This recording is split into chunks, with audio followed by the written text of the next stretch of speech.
I'm Brent Leary. I'm Paul Greenberg. We are the CRM Players. It is Thursday afternoon, and quite honestly, it's a beautiful Thursday afternoon here in Atlanta. About Mm, 69 degrees here, sunny. Here it's not that much and not that sunny. Well, our sparkling personalities will bring the sunshine to the rest of the whoever's listening. I don't know who it is, but because we've been bringing the ass since 2009. Are we Imagine gonna that. have to pay Austin royalties for this, for using that? Yeah, only if you know which Austin it is, because I certainly don't know which Austin it is. So. I'm hoping I can guess where he lives. Arizona? No, this No, Texas. Texas. You know, there's Austin, Texas, but there's McTagus, Texas too, because That's right. he's the king of McAllen, Texas, says Tagus, our buddy from Zoho. And look, our moment is in has arrived. Ooh, This looks Turkish or something. yeah, I think you're actually right. I think Not that's that I know what exactly what Turkish it is, is. but I'm going with you on that one. I'll say Turkish. Turvehedis Rakat, whatever. The only other possible one I would guess, and I'm sticking with Turkish, would be Aramaic. But I'm going with Turkish, like you on this one. Okay, Absolutely. so we're both in agreement. We're going either we're getting it together or we're going down the Niagara Falls there together. That's right. In a barrel. So, Sven, let us know what the correct answer was, and I just appreciate it not being very long and not because he got those paragraph things going for a while there. Oh, we were wrong. Finish. Wow. Finish, Way off. man, weren't even close. No. I'm blaming you for that. It You took. threw me. In the interest of solidarity, I went with you. Yeah, he did it. And I've never In been the this far off in yet the until interest of today. solidarity, it's your Yeah, fault. that's right. Exactly. I'll take one for the team. It is what it is. And it is Thursday. And, it's been an interesting week so far. Pretty good. I can't say it's been exceptionally interesting, but it's Uh, I know you're very interested I'm in not. one thing in particular. Spend 40 minutes on a happy hour with it. so, well, since you talked about it, it was an exceptional happy hour from what I remember. But of course, only remember about half of it.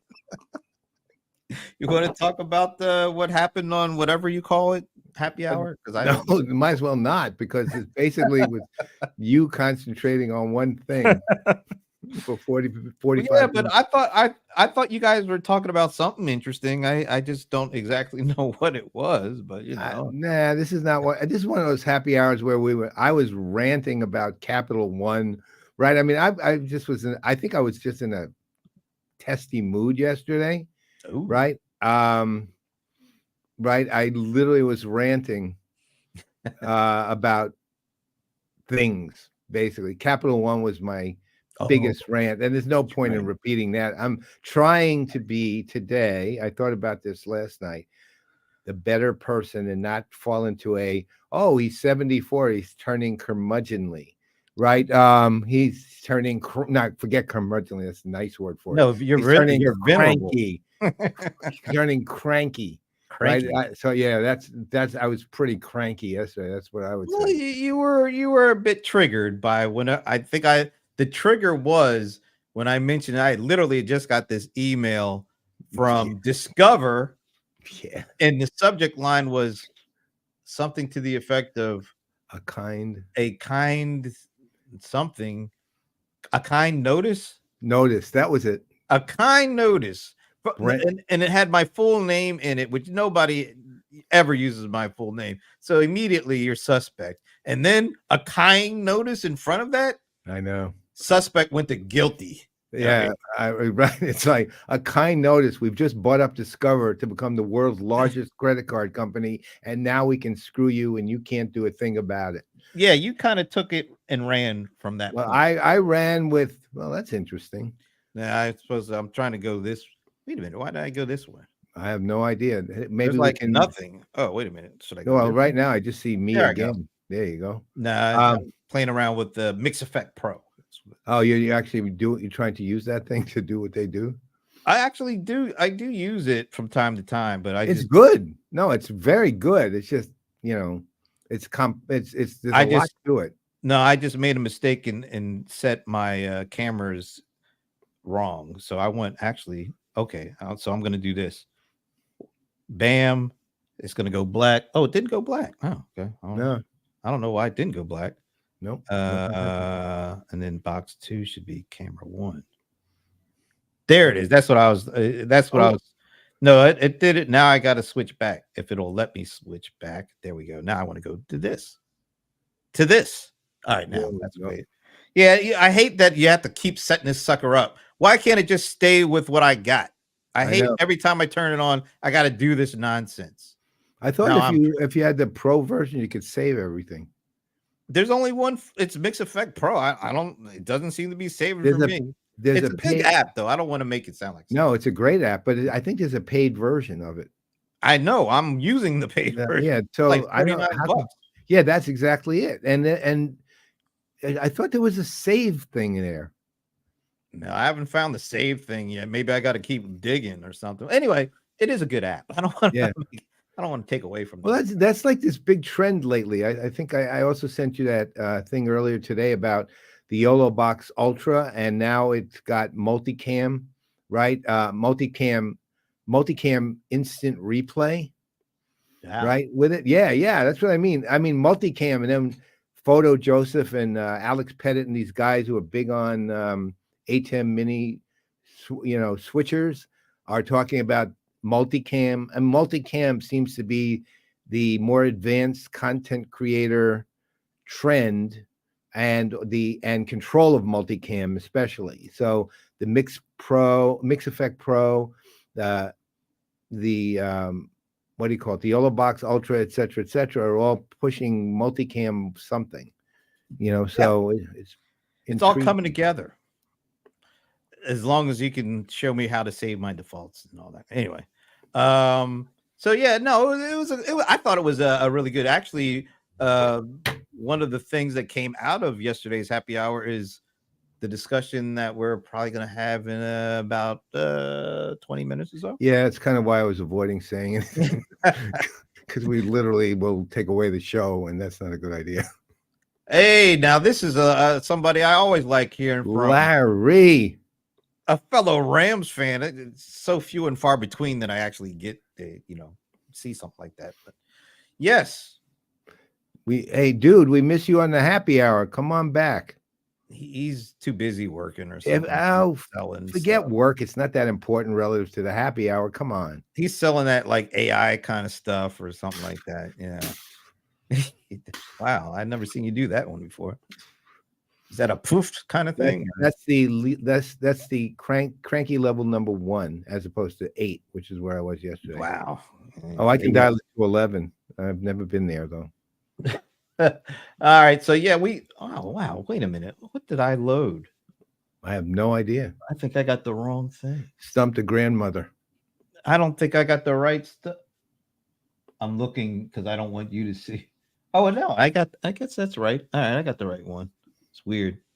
All right. So anyway, yeah, we have I don't know, can we even call him a guest? I mean, it's not like he's somebody who doesn't know.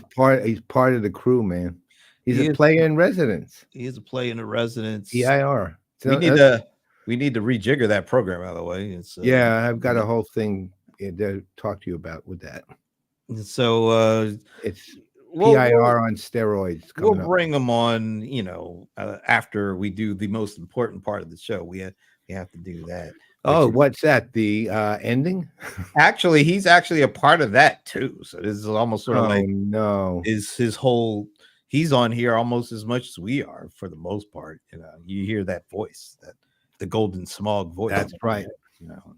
And he's even upped his audio in video. Think of it this way: we're at the point with him that, other than mentioning his name, it doesn't need an introduction. We are okay. Think of how he's that frequent a guest, and he's not really even a guest. He's part of the team. We got a team. That's actually kind of cool. He's a important part of it too, because I think there are certain things that he knows that you and I would be completely, well, at least I'll speak for myself.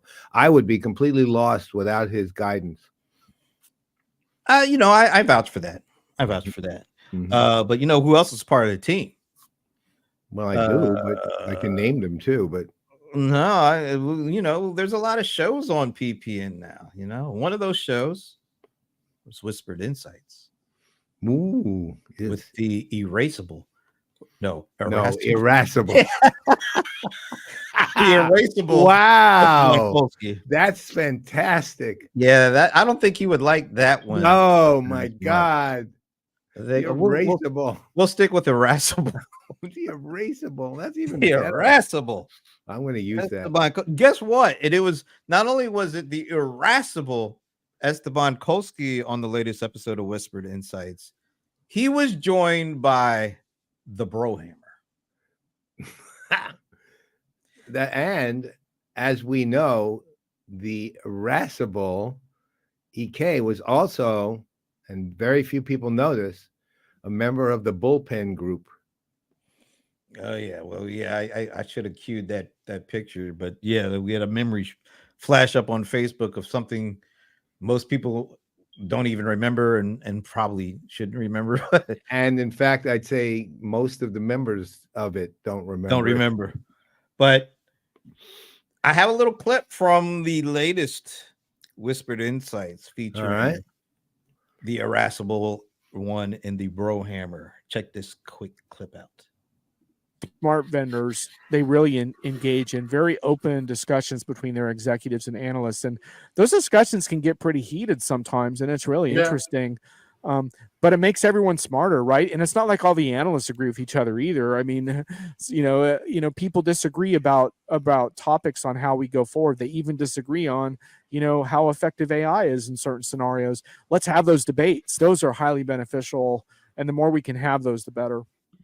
Do you think that most, we'll just stick in our space, do you think that most of the AR departments in these tech companies, they are afraid to let us speak like one-on-one, very casual with the executives in their company for fear of, I don't know what the fear is, but do you think there's a number of companies that just don't like us talking directly with their executives for fear of something happening? 50-50 on that. So here's the answer is yes and no. And the reason I say that is this. On the one hand, over time, all of us as analysts get to know a lot of executives personally, as well as, professionally, and they become our friends and so on and so forth. And, we have conversations with them about whatever, families, restaurants they like, whatever. But on the other hand, one of the charters of all analyst relations groups, especially the bigger companies, is the AR people are held accountable, and meaning their jobs they're held accountable for their interaction and the relationships with those analysts. So there are companies who I won't name here, but historically, on the one hand, have tried to control the message to the point that they don't want that to happen. But on the other hand, where it gets tricky is, as analysts, look, the AR people are accountable for us. As analysts, it's really almost discourteous if we want to set up a meeting with, say, these executives to talk to them directly. You can't really go around the AR person because you're actually setting them up for potentially losing their job if things get out of hand in any way, shape, or form, because they are wondering why do people go around them when it hurts them. It hurts them, and it hurts their reviews and it's not, so it's tricky. On the one hand, I do think some companies are hyper controlling about the message and don't want analysts to just have that one-on-one chat. Although, how many times do we go to, let's say, a reception, the night before the conference, And there are lots of analysts at the reception, and there are lots of executives at the reception, and they're shooting the breeze, and nobody's in their way, and there's no AR people standing around. The only thing AR people might be doing is bringing individual analysts to individuals they want them to meet. So do I fully buy into what Brohammer said? Yes, I do, but on the other hand, no, I don't, because there's also I'll call it a courtesy and protocol that because these are the AR people are our friends, also we have to respect too. So it's that's why I say it's pretty nuanced, and at least if you're doing that. Now that said, there are a lot of analysts who just go straight to the execs, and ignore the AR people, which I think is wrong. Yeah, you shouldn't do that. No. So they have me. What do you think? No, I think there are some companies that I don't know. Is it companies or individuals at the companies, depending on who they are and like what their role is. I think they I don't know, or maybe it's a control thing. They want to be able to kind of control the conversation. Yeah, there's some of that. I'm not going to name names. Yeah, I can think of at least two. But I think one caveat to that is, and maybe it's because you and I have been around for a number of years, and we know a lot of people at these companies. There's a certain comfort level that I think we built, and because of that, they're more open for us to be able to do certain things that maybe not everybody else has the opportunity to do. So I think there's a lot of that too. You know what? I'm having lunch with 4 analysts tomorrow, actually, here. They're local lunch. All we're at Zoho Day, which is a very good example of somebody who doesn't try to control anything, right, when it comes to that. And I'm going to ask them the question at lunch, see what they think. I'm really curious now, because these are only one of the analysts who we all know are another player in residence, Rebecca Wetterman, of course, who will be one of the hosts on the show, The Crunch, coming in March.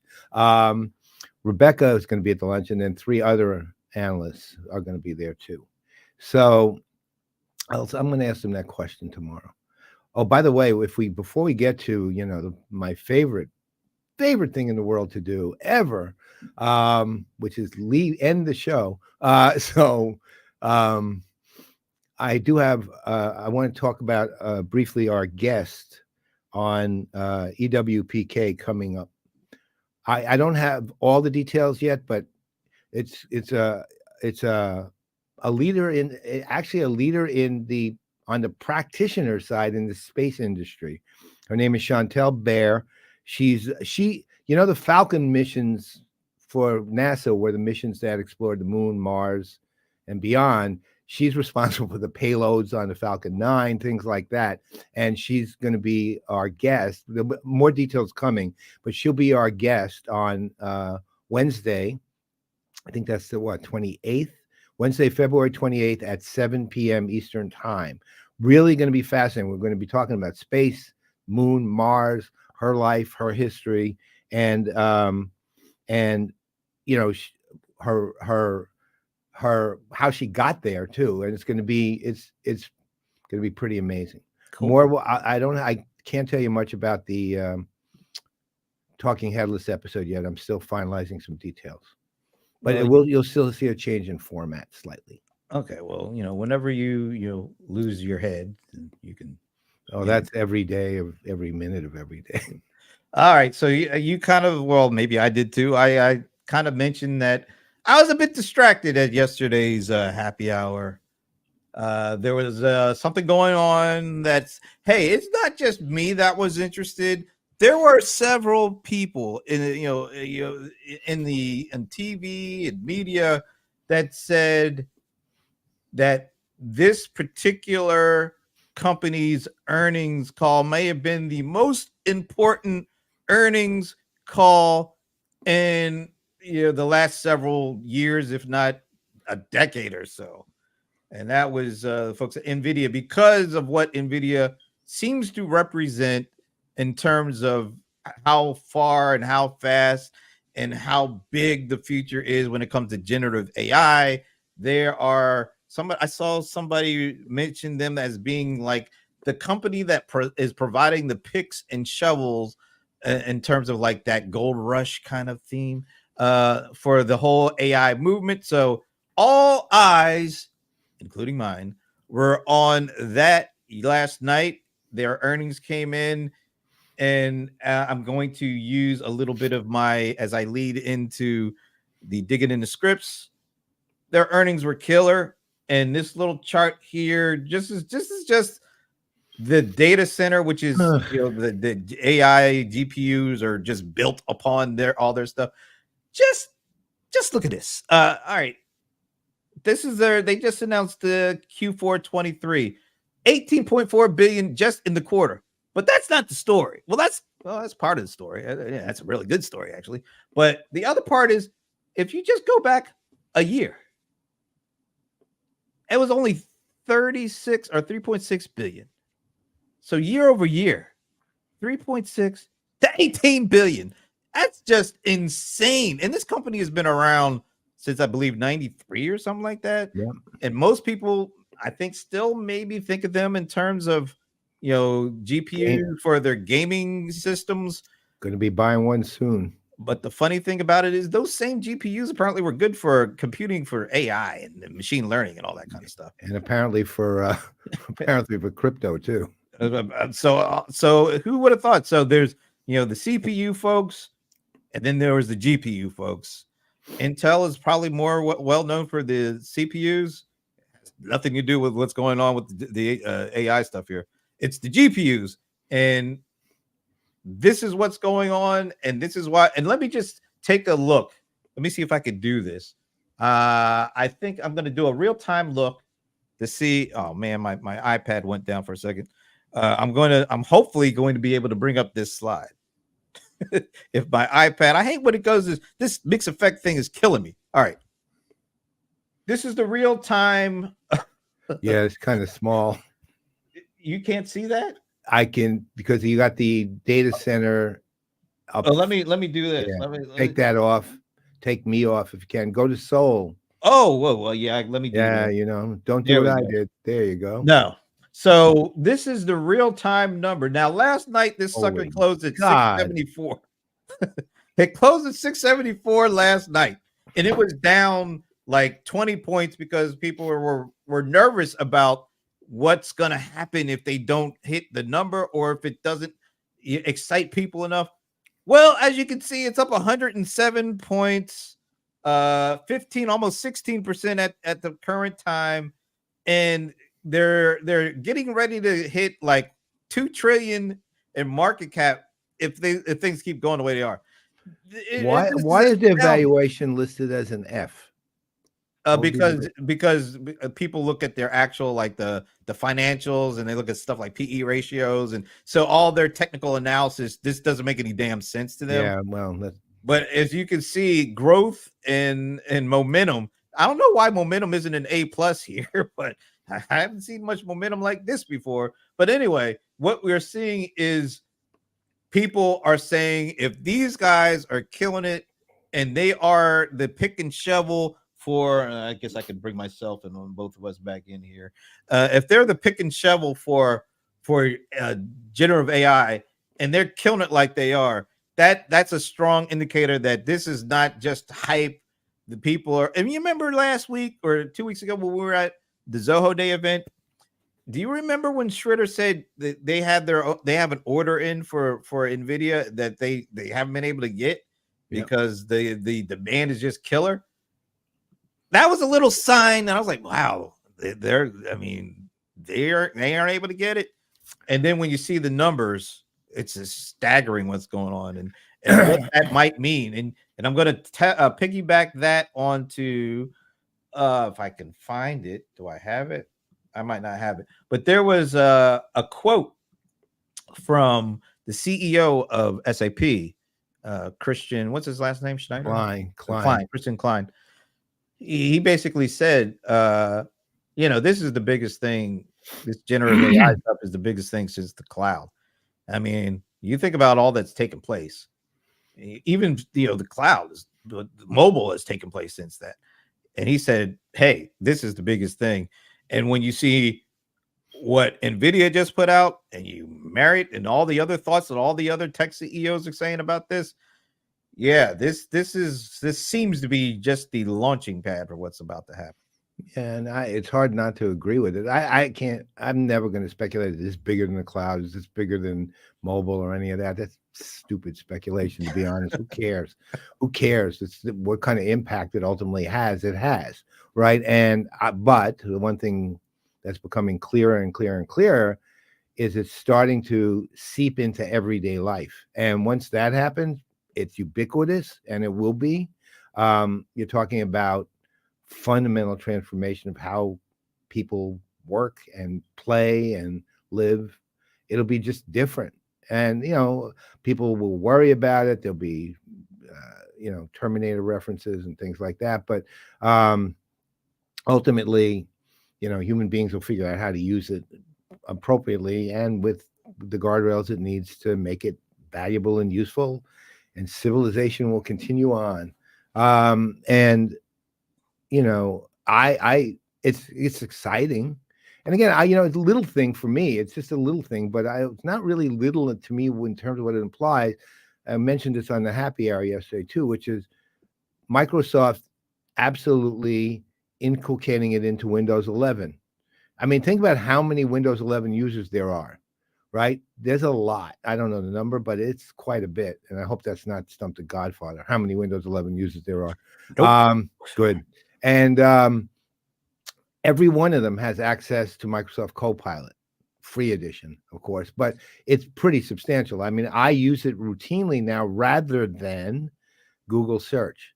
I use it to help me find things in a different way altogether. And it's routine. That's the key here. It's routine.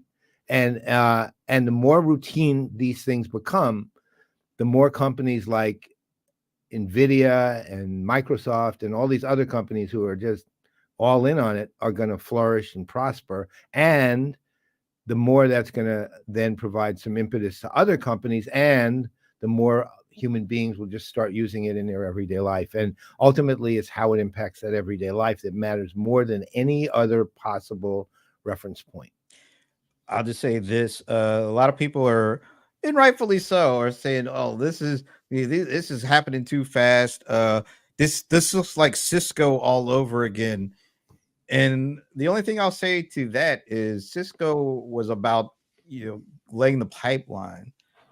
This is not about the pipeline. This is about what you just said, everyday use. Yeah. And a myriad of different uses. And we're just getting started with it. And I think that's the big difference. I don't, of course, it's going to pull back every now and again, of course, but I don't think it's going to collapse anytime soon. So I don't either. But you know what? I also think this isn't going to collapse. And now it's time. Doesn't mean I won't Stump collapse. the Godfather with the venerable Paul Greenberg. Brought to you by Microsoft Dynamics 365 Copilot. Got to get a little Benny in there. I love getting a little Benny in there. I'm perfectly happy if you just want to play the music and nothing else. That would do be nothing right. else. That would be fine. That would be be perfectly happy. Now, but I do have a kind of an Nvidia AI in kind of Stump the Godfather. I actually have two. You could either choose number one or number two. I'm not going to tell you any hints. Just take a pick, one or two. Well, you're saying both are Nvidia-ish? Yep. Oh, okay. Two. Oh, okay, two. All right. We got to move down to all right. So here is this week's Stump the Godfather question, brought to you by Microsoft Dynamics 365 Copilot. Why do I start talking with my golf like I'm on the 18th green or something? Anyway, here it is. Nvidia Hopper GPU has 35,000 parts to it. That's like, I don't even understand what that means. There's a lot of parts. How much does it weigh? Now, everybody thinks about, microchips and all that. How much does this 35,000 part piece weigh? I wish I knew what it actually physically looked like. Because if you've ever seen an Nvidia like 4090 card, GPU, which is a top of the line gaming card right now, It probably weighs 4 pounds. Okay. Okay. Might be a little less, but it's heavy. Okay. Let's say that it's very heavy. I don't even know what a Hopper GPU is. Their AI. It's No, I assume that, but I mean, I Okay. don't know how it fits in something or looks like or anything. I'll let others do their guess. I'll make a guess afterwards. Well, there doesn't appear to be a whole lot of others, but if our guest in the our non-guest, he's not a guest. That's right. In the green room, if he wants to take a shot at it, put it in the put it out there. You already see he's already sent in, which is really interesting. He's asking us questions. The whole idea is for him to come on and answer our questions. But so let us know. Take a guess, sir. See what you got, and no checking with Chat GPT or no looking at Google or anything else. Just take a shot. And Somebody out there, anybody out there, take a shot. Wow, Larry is putting a paragraph out there, but I don't see a guess. Ultimately, AI needs to solve fundamental business problems and do so for an economical investment with a solid ROI. If you can solve a problem using AI, but it costs 5x other methods, is it still the best business decision? That said, we truly are at a major inflection point. That's all nice, Larry. Take a damn guess. Let me know. How much does it weigh? How much does it weigh, Larry? Somebody else. Please, I'm begging you guys, take a guess. Anyway, we'll give him like a couple more seconds. Okay. And then you will take a guess. I'm surprised that our guest in the green room is deciding to take a pass on this one. Huh. Interesting.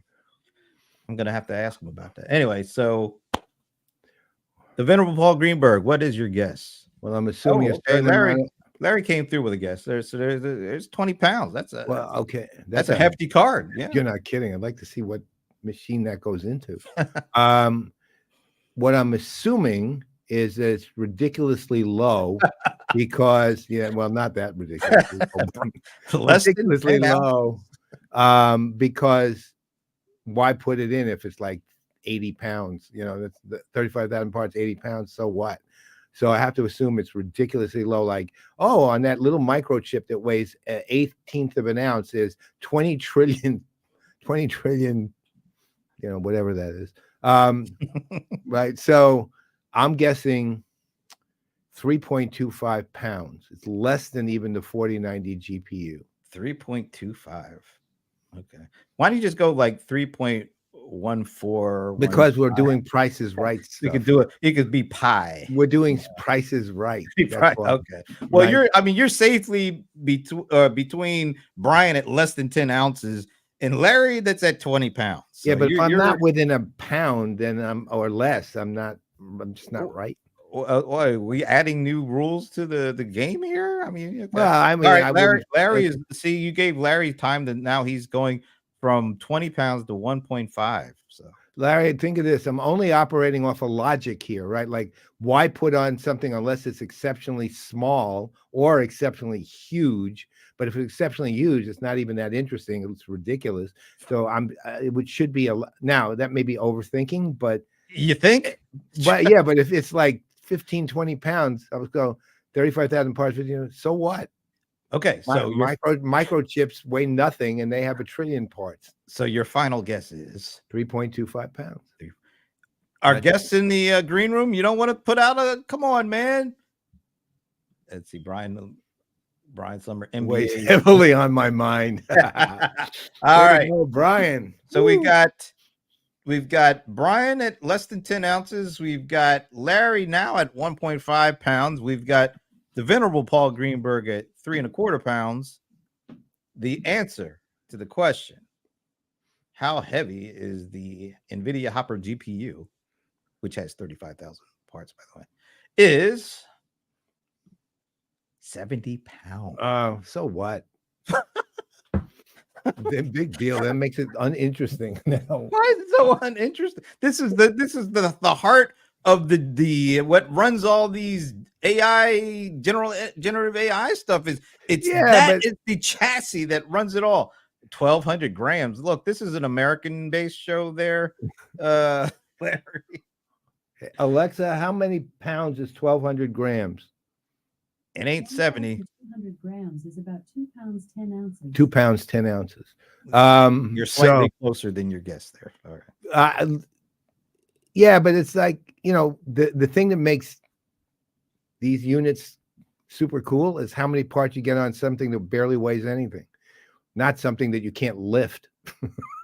Yeah, but without a crane. This question had nothing to do with whether it's cool or not. It's just a guess. It's a guess. So that means, let's see, 70 pounds. Well, you were the closest to it, so you actually, no, Larry, you should have stuck with your 20. You would have won if you were stuck with your 20.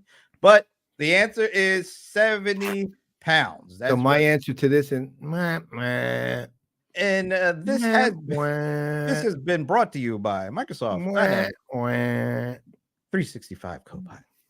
That's a so what answer, which all this AI stuff is run on this 70-pound chip. Anyway, just thought I'd say that. Yeah, Alan, you're a little late. You did. I don't know where you said 18, but it wasn't here. So there it is. All right. Now, all this is the big build up to our guest because we got into he weighs 70 pounds. Yeah, he does. Larry, you win the satisfaction of being the closest, or I was going to say the closest one, or the best loser, because you were still like, nobody. It's too far away for anybody to have won that one. That almost the size of my German Shepherd or Pit Bull. There you go. There it is. All right. Anyway, now I turn things over to the venerable Paul Greenberg. But this is Anand Thaker, man. Just bring him on, man. He's, people come on this show for this moment. You're not going to give them something? I think the guy is brilliant. I think the guy is the nicest guy probably in the entire world, right? I think he doesn't think anything but kind thoughts about people. And even when he doesn't think kind thoughts, potentially, he finds a good in people all the time. He done extremely well thinking through what's the current greatest thing and the next greatest thing. And when I say greatest thing, I mean things that have use value, not just things that are super cool, like, for 1 year, like Groupon coupons or something.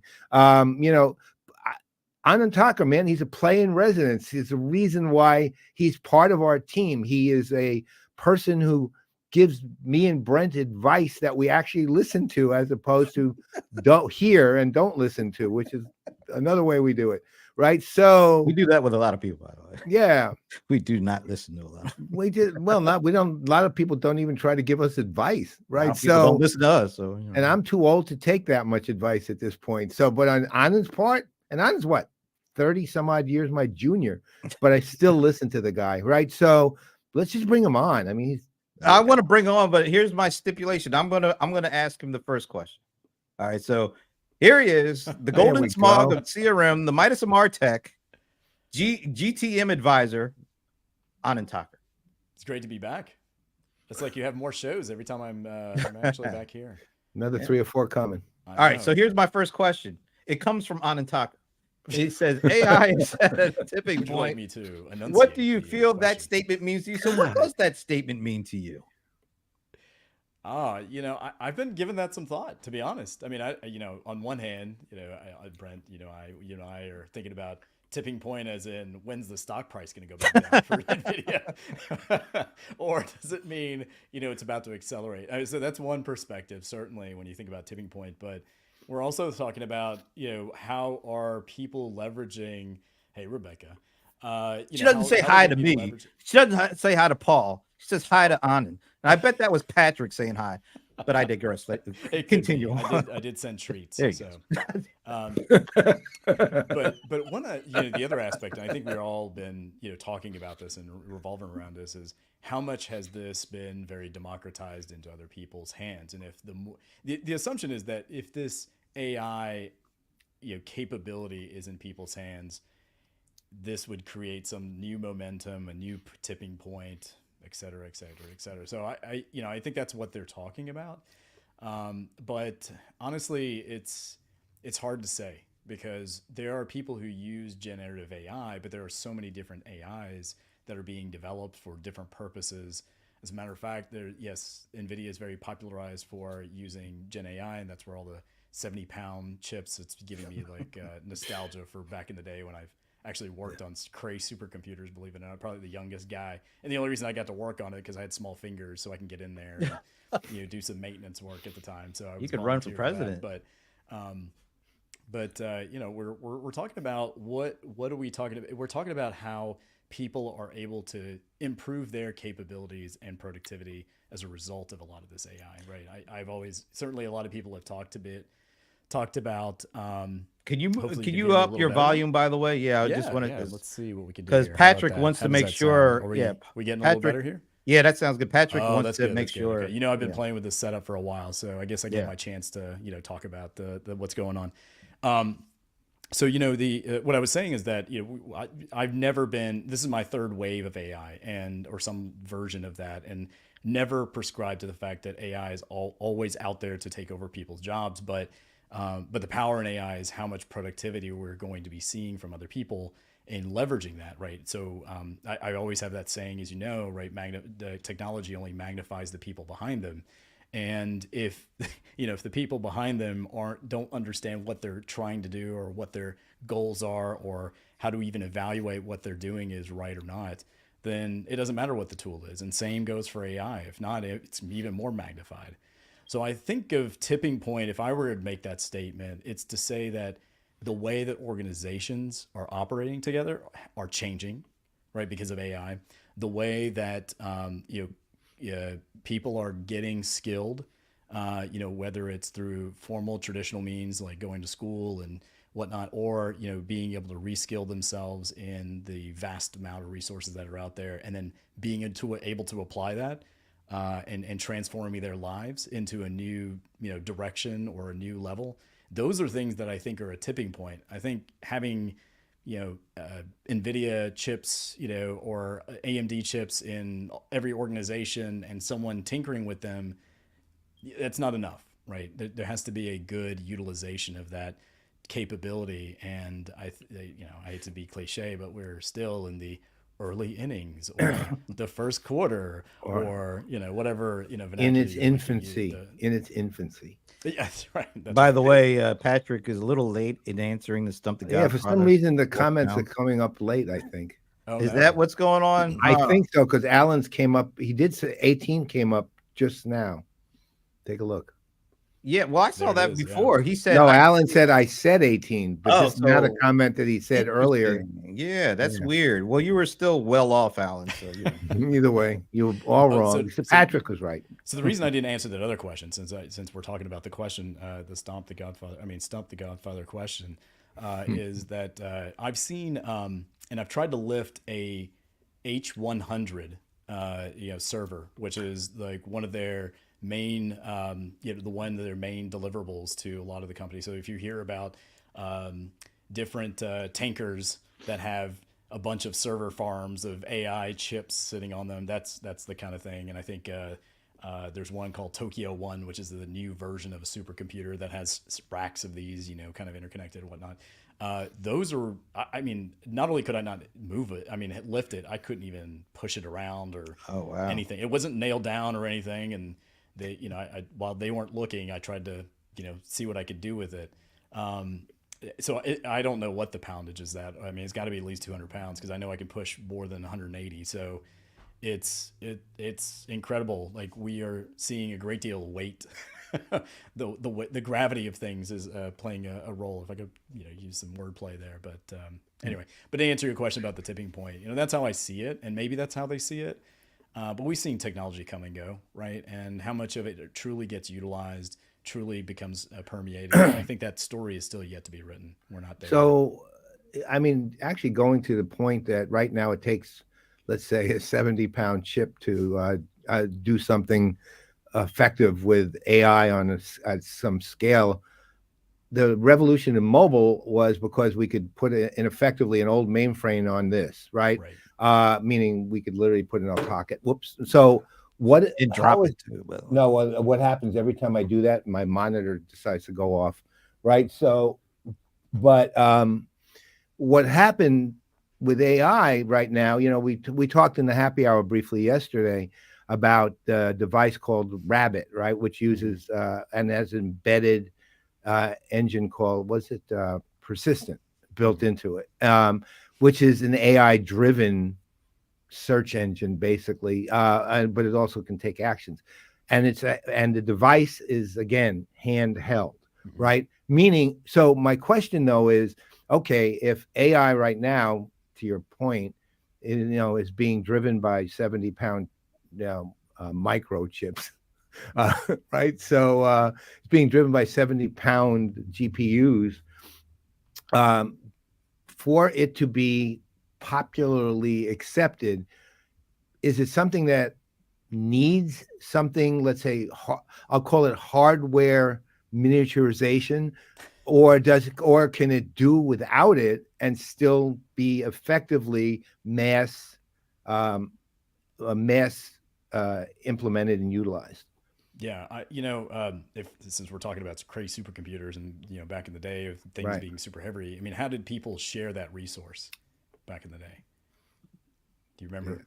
Or do The you remember, time do you slices or remember as something? you were, I mean, do you remember what they used to use? They used to use terminals. You had to take turns, right? Yeah. Everybody had maybe a few cycles. That was something along the lines. If you were, the grad students had to be up at 2 a.m. to be even use the university one, right? Yep. Or you I were a remember low that. person on the totem pole at a big company making those things happen. Today, we're able to use the capabilities of that hardware and distribute them in a variety of ways. So there's a lot of people who can use those. And the reason for I can't tell you specifically about what the heftiness comes from, but I'm sure it's a lot of layers and a lot of cooling mechanisms that allow for that to be the case. But in any rate, I mean, it's not necessarily the weight and the bulkiness of what we've been accustomed to in terms of miniaturization. It's actually how can we create a distribution of those capabilities to a great number of people, and Right. as long as that continues to be available, that's certainly one form of it.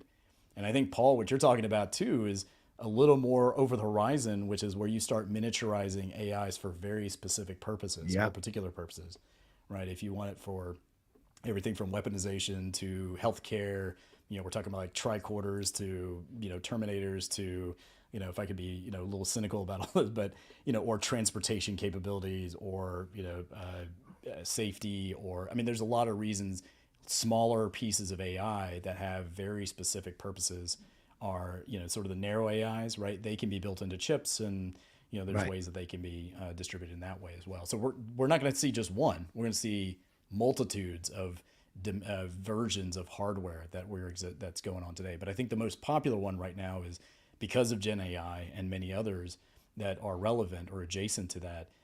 We want to have it in as many consumer or business hands as possible to create, stories or, answer questions or create new pictures, or now, even movie clips or, video clips at this particular stage with Sora. So we'll see multidimensional efforts going on with regards to how this hardware gets deployed.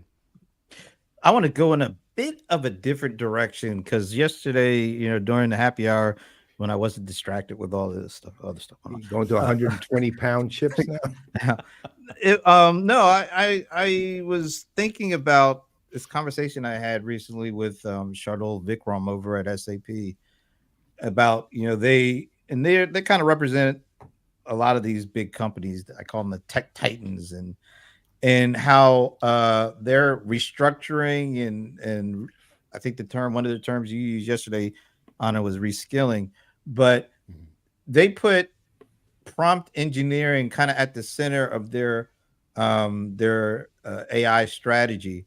And he was saying, because of the importance of prompt engineering, they're getting their data scientists, they're basically retraining and reskilling their data scientists to really fully embrace and optimize the art or the science of prompt engineering. And that kind of reminded me of what you were talking about yesterday with some of the importance of AI reskilling and making sure this is like a huge opportunity because of the dramatic changes it's making in everything.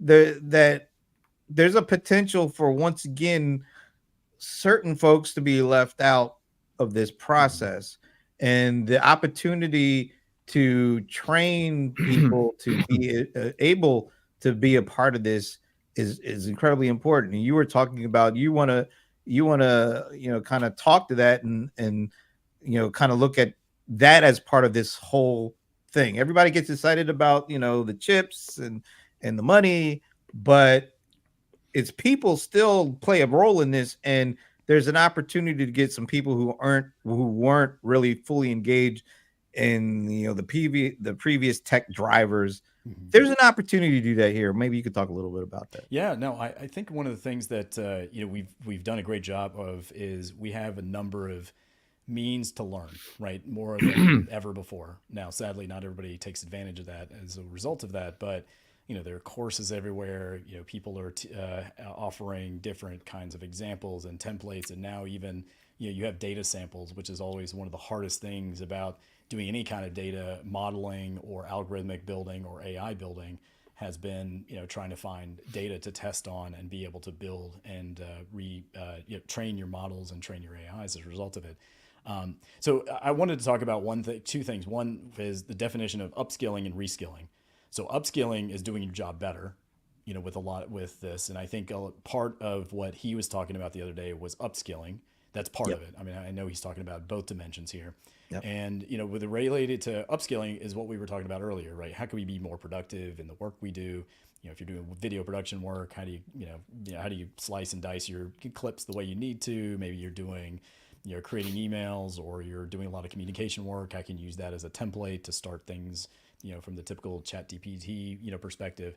But then there's reskilling, which is, I've always had a, profound interest and somewhat of a mission of making sure that people have education and are always constant learning as part of their, part of who they are. That's a virtue of themselves, but they have to have something interesting, something that they can feel like they can express themselves or be able to create an impact in the world. And so the idea of reskilling is not only just being able to teach someone about AI, but it's an opportunity to be able to teach people, as Paul was talking about earlier, teach people about AI the right way, right? We talk about the idealism of what, how AI can improve the human race and society, but, until you start foundationally about, what AI can and can't do, what its flaws are, what to look out for, and how to incorporate, building AI in a way, or training AI in a way that would be fair and just and equal, and certainly take into consideration different groups and different situations, and constantly know that there's discipline to monitoring that. That's what you want to be able to work on. And so before AI, it was, there was other things like programming and, being able to understand the skills of, developing software and other things like that. So I want to make sure people understand there's upskilling and then there's reskilling. So you're switching jobs with reskilling. And I'd love to see more people who are not necessarily always have the opportunity, or maybe in types of roles that have little opportunity for advancement or ability for them to live better lives, not to be able to, have access to, work on AI or build AI capabilities and skills as a result of it. So prompt engineering is like one of the basic first things you can do in order to interact with AI, understand how it works, and even tweak it, without knowing a lot of programming, which is fantastic. And I think it's a nice way of introducing everyone to the capabilities of AI. Just like, when search engines were so powerful to harness the information from the internet, we wanted to see, there were search engineers, right, who were designated at a company and different organizations to teach people how to use the search engine to find and forage for the information they were looking for.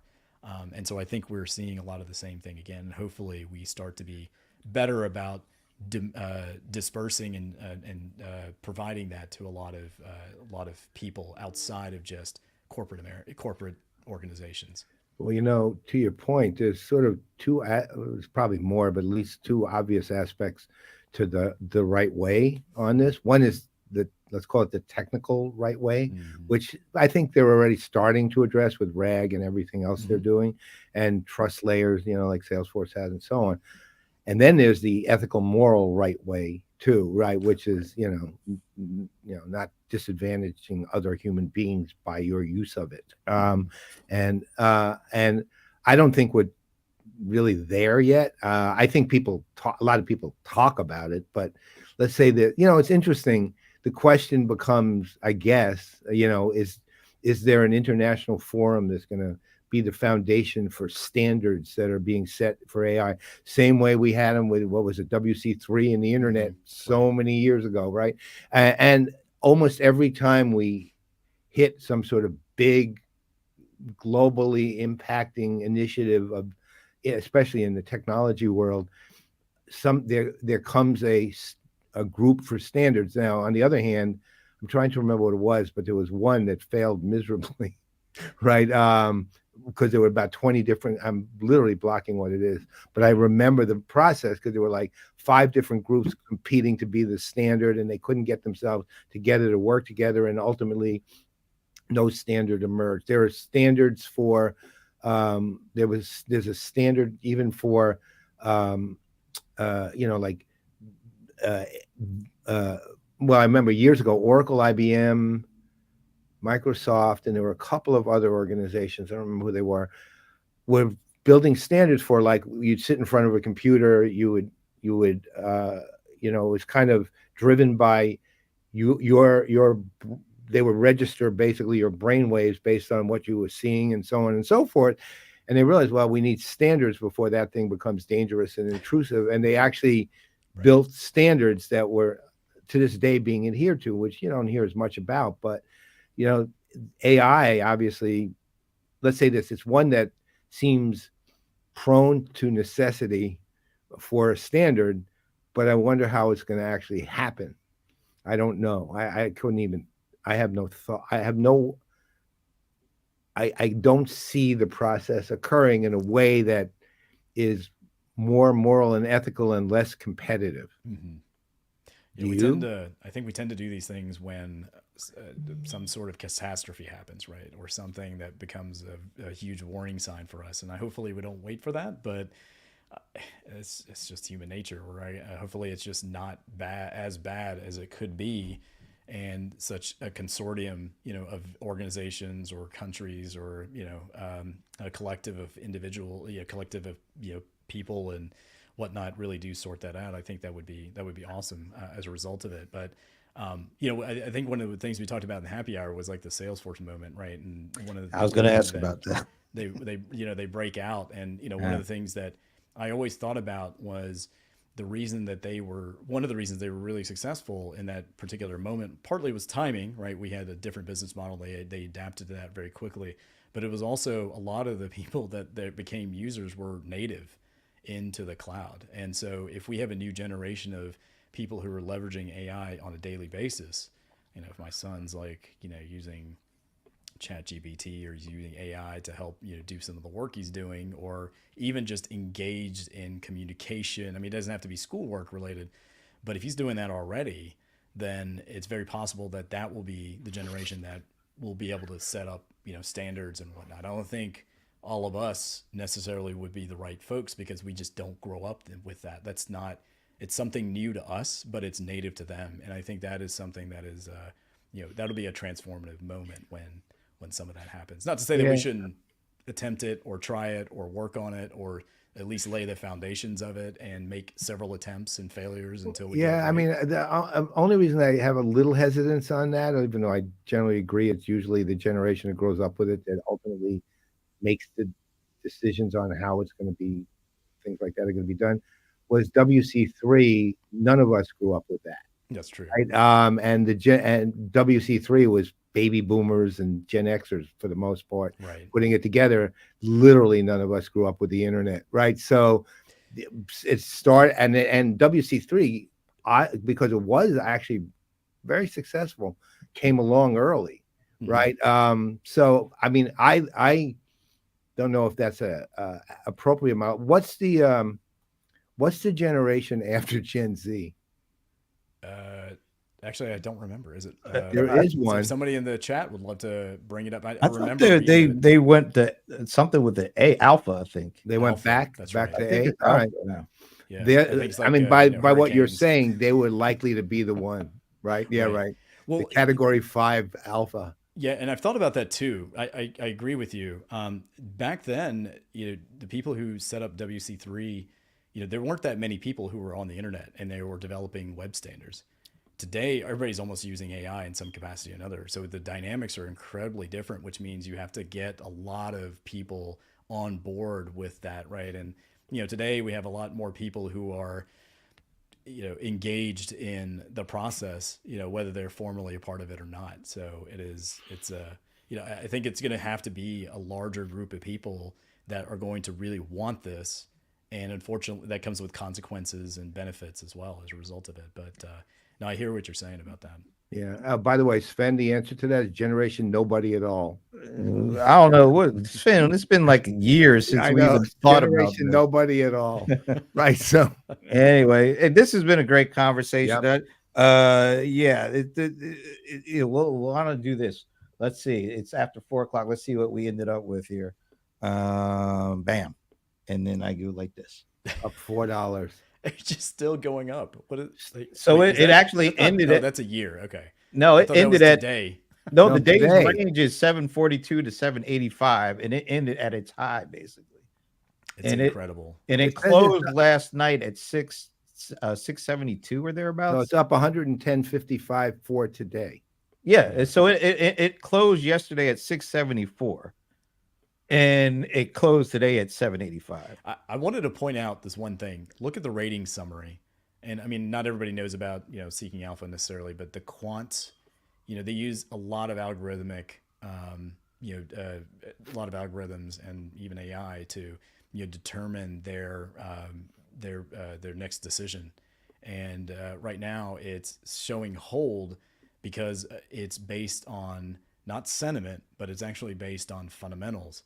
And we're obviously the Wall Street is very much carrying the flag and the torch for continuing to perpetuate this. So it's I think that differentiator for those who are interested in kind of watching what happens with these kind of high end stocks. This didn't happen with the meme stocks, by the way.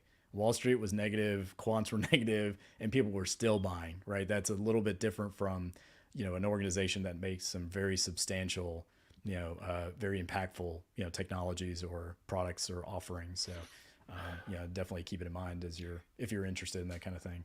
I'll tell you, my problem is I'm going to be buying a 4090, and the prices are just going to keep going up.